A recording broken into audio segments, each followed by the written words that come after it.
the laws. And part of my perception, Chief, in this whole conversation about police, when it comes to even citizenship, is that the police often, or have in Ferguson, express the idea of being the law, right? And that becomes how we oftentimes have a misjudgment of the police, compared to the police are there to enforce the law. Law being made by a different branch of government, not actually the executive branch, but the legislative branch actually does it, and then it gets to the judicial branch. But the problem is, within this idea, even the citizenship comes in, citizens are protected by the government.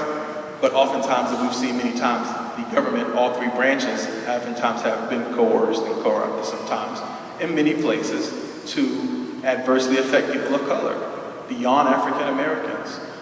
Because the question of who is the citizen is at hand. And part of it, if we get to the root of this conversation, is the idea of citizenship becomes a place of social change. How do we define citizenship? This is a conversation inclusive of and larger than what happens at the southern border. Nobody's talking about the northern border or the eastern border coming out of Europe. Like, that's not a problem apparently, but it's still a conversation.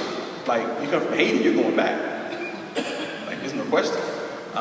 And part of it is how do we come to embrace the fullness of citizenship in this country as we are way beyond the idea of the melting pot, way beyond the idea of the salad bowl, way beyond these other images we have of American citizenship. We're something much different where we have, it's not even that anymore, it's just everybody's there.